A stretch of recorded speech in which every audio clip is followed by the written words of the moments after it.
묵상합니다. 스가랴 3장 1절부터 10절까지 있는 말씀을 가지고 버릴 것 하나 없는 주님의 은혜라는 제목으로 말씀을 듣습니다. 본문에 나오는 여호수아는 이제 모세의 후계자로 출애굽해서 이제 애굽에 들어가 그런 사람이 아니라 그로부터 900년이 지난 후에 스가랴 선지자 시대에 활동했던 대제사장이었습니다.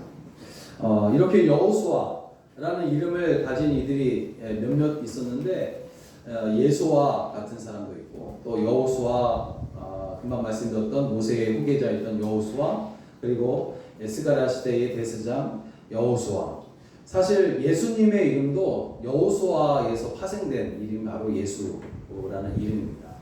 여하튼 이 여호수아 본문에 나오는 여호수아는 스가랴 시대에 활동했었던 대제사장 여호수아 대제사장이었습니다. 이 대제사장 여호수아에게 보여주신 환상 하나님께서 보여주신 환상에 대해서 쓴 것이 바로 오늘 본문의 말씀인데 이 환상은 어떤 환상이었냐면 자신의 죄를 여호수아가 대제사장 여호수아가 자신의 죄를 용서해 주시고 대제사장이라는 이 엄청난 그런 위치로 세워 주신 그 은혜에 감사하는 그런 말씀입니다. 그렇지만 이 여호수아가 대제사장이 된 사실에 대한 그 은혜의 감사뿐만 아니라 동시에 그는 하나님께서 자신에게만이 아니라 모든 나라와 민족들 가운데에 나 자신처럼 약하고 아주 작은 그런 이스라엘이라는 이 나라를 제사장 나라로 세워주시고 또 은혜를 베풀어 주신 그것을 감사하는 그런 내용이 오늘 본문의 말씀이에요. 즉 자신에게 베푸신 은혜가 자신이 속해 있는 나라와 민족에게 베푸신 은혜다라고 말씀하고 있는 것입니다. 하나님께서 이스라엘 민족을 제사장 나라로 택하시고 사용하신 것은 그들이 큰 나라, 강한 민족이라서가 아니었습니다. 우리는 보통 어떤 한 자리를 차지하게 될 때에 그 사람의 능력, 그 사람의 가지고 있는 어떤 힘, 또 지혜가 다른 사람들보다 탁월해야지만 어떤 위치에 이렇게 앉혀놓게 된단 말이에요. 그러나 하나님께서 이스라엘 민족을 세우시려고 하실 때에 이스라엘 민족을 모든 나라의 제사장 나라로 그렇게 택하시고 사용하시려고 하실 때에 그들이 가지고 있던 어떤 능력이나 어떤 힘이나 어떤 권세 이런 것 때문에 그 이스라엘을 그렇게 세워주신 것이 아닌 겁니다. 오히려 이스라엘 민족은 하나님이 보실 때에 또 우리가 볼 때에 약한 나라 아주 작은 나라 그것이었단 말이에요. 신명기 7장 7절을 보면 이에 대해서 증거합니다. 여호와께서 너희를 기뻐하시고 택하심은 너희가 다른 민족보다 수요가 많기 때문이 아니니라. 너희는 오히려 모든 민족 중에 가장 작으니라. 이렇게 말씀하고 있습니다. 그렇게 작고 약한 이스라엘을 하나님께서 기뻐하시고 택하신 것처럼 오늘 본문에 나 여호수아도 대제사장직을 맡기에는 참 자격도 없고 그리고 약하고 작은 자 중에 작은 사람이지만 하나님께서 나를 고치시고 다듬어 주시고 깨끗하게 해서 나를 귀하게 사용하시고 있다. 그렇게 고백을 하고 있는 것입니다.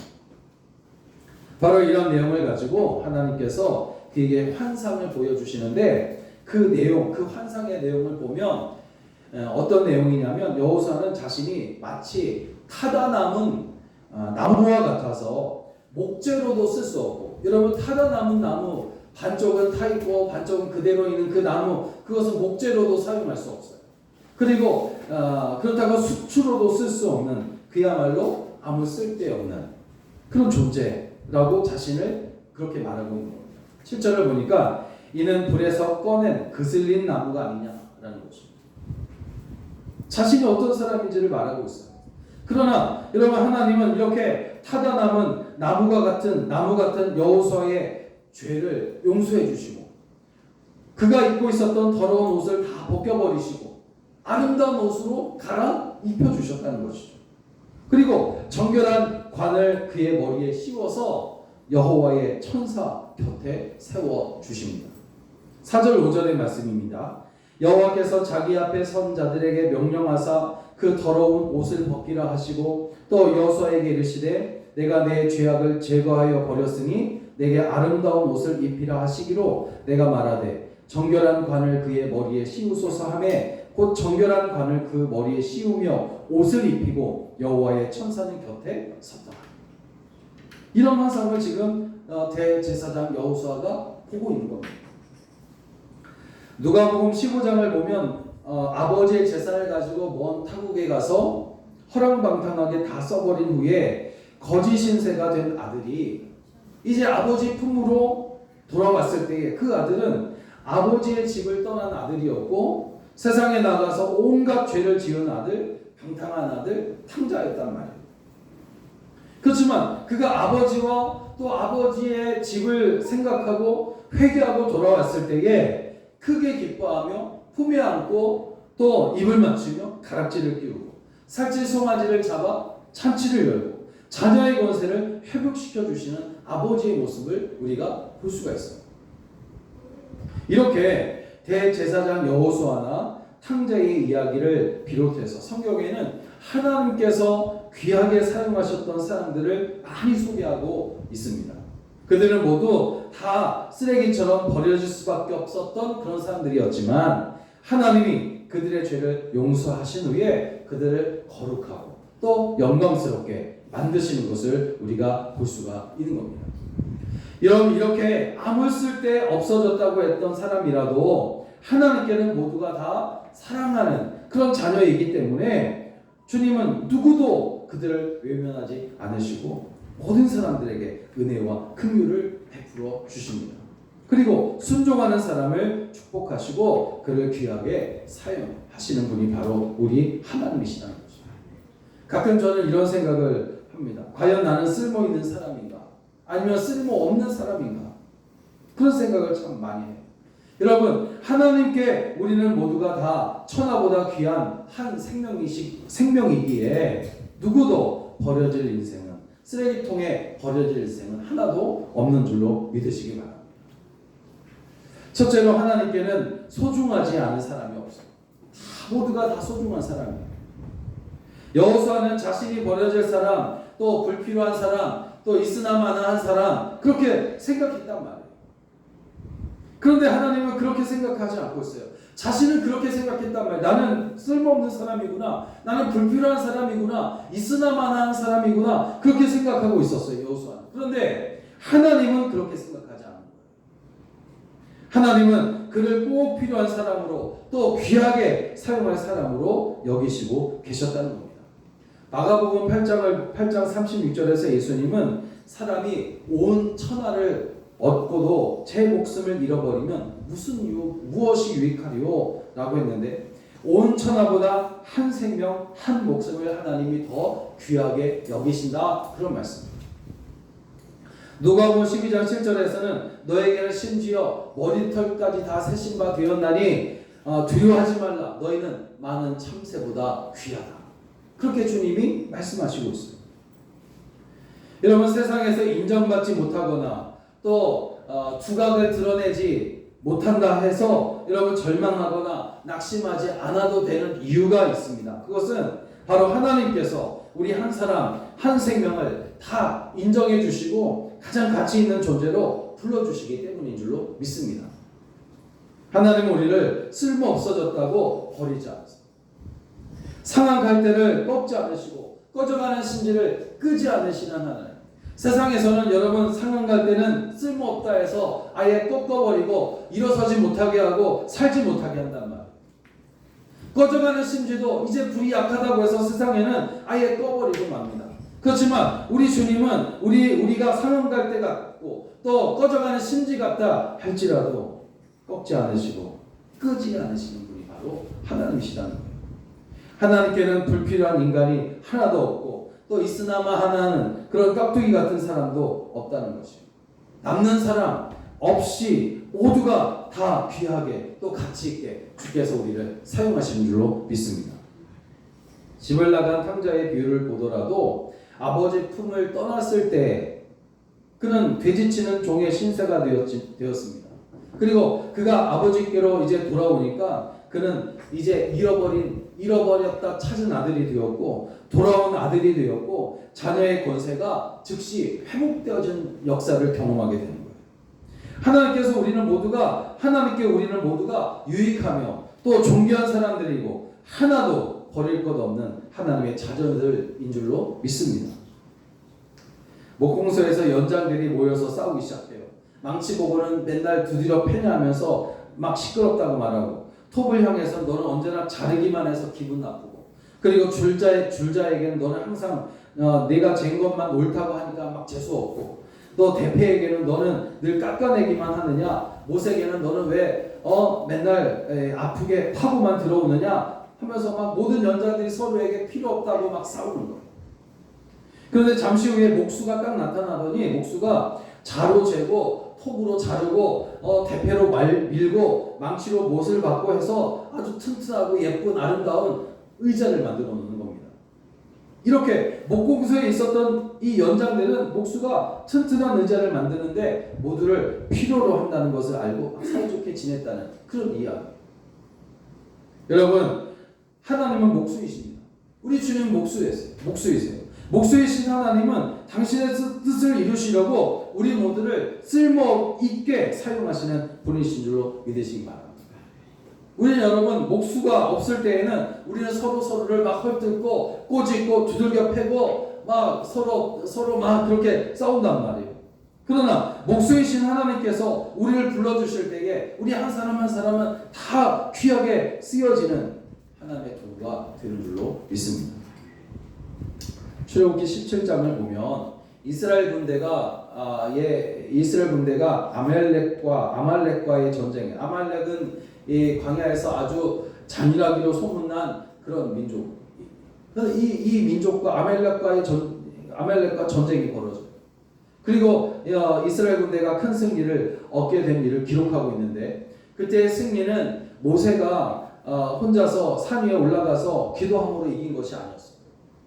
모세가 산 위에서 기도할 수 있도록 모세의 팔을 양쪽에서 받쳐준 아론과 훌이 있었고 최전방에서 목숨을 걸고 싸운 군사들과 여호수아 그리고 후방에서 지원하는 백성들이 모두가 다 하나가 돼서 협력해가지고 이끌어낸 승리였단 말이에요. 그러므로 하나님께는 누구도 쓸데없는 사람은 없습니다. 불필요한 사람이나 남는 사람도 없어요. 여러분 대제사장 여호수아는 환상 중에 더러운 옷을 그러니까 입은 것을 보게 됩니다. 자기가 지금 더러운 옷을 입었어요. 그리고 더러운 옷을 입고 천사 앞에 서 있습니다. 3절에서 여호수아가 더러운 옷을 입고 천사 앞에 서 있는지라 그렇게 말하고 있어요. 더러운 옷을 입었다는 것은 버려졌던 사람이라는 거예요. 쓸모없는 사람, 불필요한 사람이라는 그가 자신을 생각한 거예요. 난 더러운 옷을 입고 있는 사람이다. 그러나 4절을 보니까 하나님은 여호수아가 입고 있던 그 더러운 옷을 벗기시고 아름다운 옷으로 갈아입혀 주셔요. 여호와께서 자기 앞에 선 자들에게 명령하사 그 더러운 옷을 벗기라 하시고 또 여호수아에게 이르시되 내가 내 죄악을 제거하여 버렸으니 내게 아름다운 옷을 입히리라. 왜 우리가 불필요하게 되고 또 버려진 사람처럼 되냐 이 말이에요. 왜 우리는 우리 스스로 나는 과연 쓸모있는 사람인가? 나는 쓸모없는 사람이 아닌가? 그렇게 생각하고 낙심하고 염려하고 있느냐 이 말이에요. 그것은 바로 죄의 옷을 고집부리면서 끝까지 입고 있기 때문이에요. 그러나 우리 주 예수 그리스도께서 우리의 죄를 짊어지시고 십자가에 죽으셨어요. 그럴 까닭에 우리는 죄의 더러운 옷을 벗게 되었을 뿐만 아니라 아름다운 옷으로 갈아입게 된 줄로 믿습니다. 하나님께 우리 성도들은 모두가 남거나 불필요한 사람들이 아니라 주님이 이루시라는 것에 반드시 필요한 사람들인 줄로 믿습니다. 그러므로 주의 말씀에 순종함으로 어느 때나 주님께 귀하게 쓰임받게 되시기를 주의 이름으로 간절히 축원합니다. 두 번째는 쓰시고 버리시는 일이 없어요. 우리 주님께는 쓰시고 버리시는 일이 없다는 것이죠. 우리는 보통 어떤 것을 사용하게 되면 자동차도 마찬가지. 자동차도 처음에 살 때는 참 기분 좋죠. 그런데 몇 년 또 쓰게 되면 헌 것이 되고 또 고장난 데가 많고 그렇게 돼버리면 이제 다 썼나 보다 하고 폐차를 한단 말이에요. 그러나 우리 하나님께는 쓰시고 버리시는 일이 없다는 거죠. 7절을 보니까 만군의 여호와의 말씀에 내가 만일 내 도를 행하며 내 규례를 지키면 내가 내 집을 다스릴 것이요 내 뜻을 지킬 것이며 내가 또 너로 여기 섰는 자들 가운데에 왕래하게 하리라. 이 말이 무슨 말이냐면 하나님께서 다스릴 것이요 또 하나님께서 왕래하실 것이요, 이 말씀은 바로 하나님께서 쓰실 때 그 사람을 끝까지 버리지 않으실 것이다 라는 약속의 말씀인 줄로 믿습니다. 여러분, 우리나라 속담에 달면 삼키고 쓰면 뱉는다 이런 말이 있잖아요. 이 속담이라는 말이 보통 이제 사람들의 모습을 이제 담은 내용들이지 않습니까? 이 세상의 모습이 바로 속담으로 나오는 것 같아요. 달면 삼키고 쓰면 뱉는다.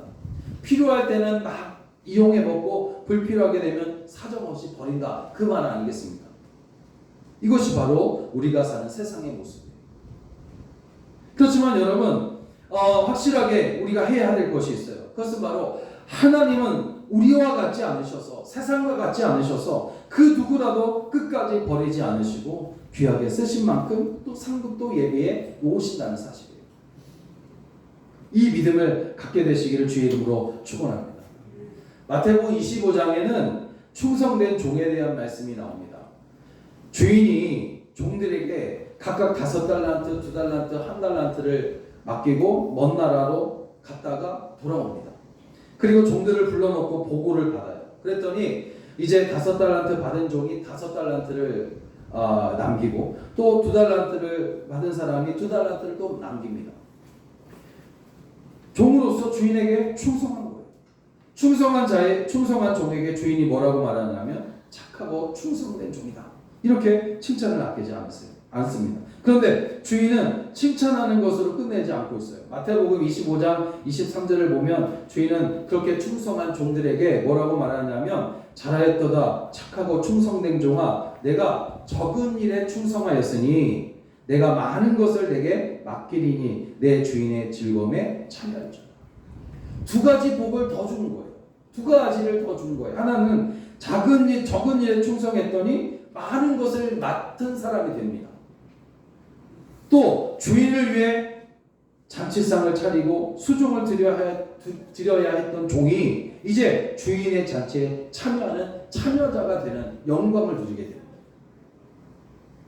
이것은 바로 이제 그들이 종이 아니라 하나님의 가족이 되었다는 거예요. 상을 차리는 종이 아니라 그 상에 갇지 않는 사람이 되었다는 거죠. 그것은 다시 말하면 주인과 가족이 되었다는 거죠. 신분이 바뀐 겁니다.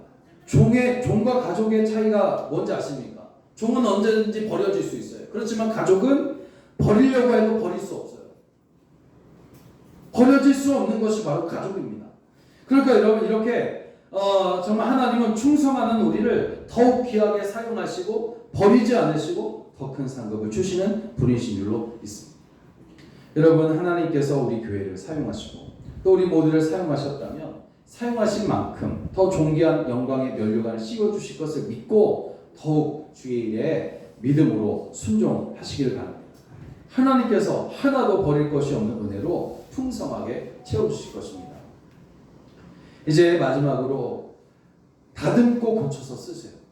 하나님은 여호수아, 대제사장 여호수아를 사용하실 때 그를 다듬고 고치셔서 그렇게 사용하시는 것을 볼 수가 있어요. 이 말이 무슨 말입니까? 처음에는 아무 쓸데없는 그런 삶이란 말이에요. 저걸 어디다 쓸까? 그런 생각을 할 수 있단 말이죠. 그러나 하나님께서 사용하시려고 하실 때는 그런 우리를 다듬으시고 고치셔서 그렇게 사용하신다는 거죠. 8절 9절의 말씀입니다. 대제사장 여호수아야, 너와 내 앞에 앉은 내 동료들은 내 말을 들을 것이니라. 이들은 예표의 사람들이라. 내가 내 종 싹을 나게 하리라. 여호수아 앞에 세운 돌을 보라. 한 돌에 7 눈이 있느니라. 내가 거기에 새길 것을 새기며 이 땅의 죄악을 하루에 제거하리라 하는 말씀이 나오는데, 사실 이해하기 힘든 말씀이에요. 내가 내 종 싹을 나게 하리라. 이 땅의 죄악을 하루에 제거하리라. 이 말씀은 어떤 말씀이냐면 우리의 죄를 단번에 사하여 주신 우리 구주 예수 그리스도를 가리키고 있어요. 그런데 그 전에 이 땅의 죄악을 하루에 제거하기 위해서 나는 싹, 즉 예수님을 예표하는, 예수님을 준비하는, 예수님을 예표하는 사람들이 여호수아 앞에 있는 그의 동료들이라고 알려주고 있어요. 다시 말하면 여호수아 전에 있었던 사람들, 모세나 또 이제 그 요셉이나 뭐 이런 사람들, 이삭이나 이런 사람들, 이런 사람들이 바로 다 예수님을 예표하는 사람들이잖아요. 그런 사람들을 보여줬다는 거죠. 다시 말하면 구약 성경에는 예수님을 예표하는 사람들이 많이 있었는데 그들의 삶이 예수님을 예표하고 있었지만 그렇다고 그들이 예수님이었냐? 그것이 아니란 말이에요. 그들은 단지 예수님을 예표하는 사람이었다는 거예요. 예수님처럼 온전하지는 않아요. 그러나 예수님을 예표했다는 거죠. 우리처럼 연약하고 흠도 많고 죄인들이었다는 것입니다. 그런데도 그들이 예수님을 예표하는 사람이 될 수 있었던 게 뭐냐 이거죠. 그것은 바로 하나님이 그들을 다듬으시고 그들을 고치셔서 사용하셨기 때문입니다. 여러분, 결국 우리 모두는 예수님의 장성한 분량에 이르기까지 자라나야 하는 그런 사람들입니다. 예수님과 같이 되는 것이 아니라 예수님을 따라가며 닮아가야 하는 사람들이라는 것이죠. 먼저 믿음을 갖게 된 것은 귀한 것이고 또 정말 큰 은혜입니다. 하지만 더 이상 고치거나 다듬어야 할 것이 없다라고 하는 그런 교만한 마음은 은혜를 까먹는 일이 되고 말입니다. 마가복음 9장을 보니까 귀신 들린 아들을 둔 아버지가 예수님을 찾아와서 할 수 있거든 아들을 고쳐달라고 간청하는 그런 장면이 나옵니다.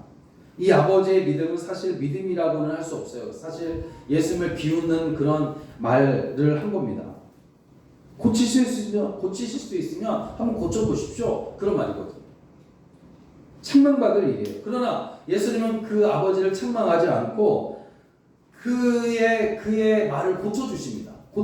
어떻게 고쳐주시냐면 할 수 있거든이 무슨 말이냐? 믿는 자에게는 능치 못할 것이 없다.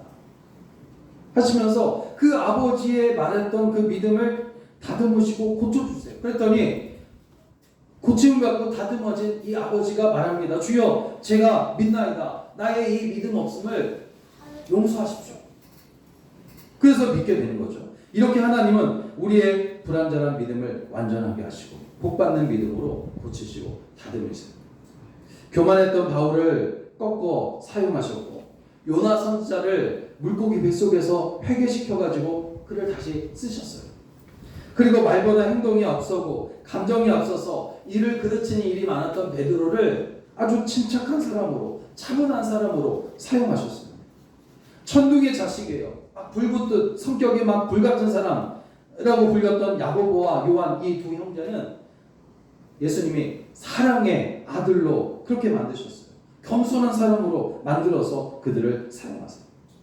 감리교회를 시작했던 요한 웨슬레 목사님은 사실 실패한 선교사였거든요.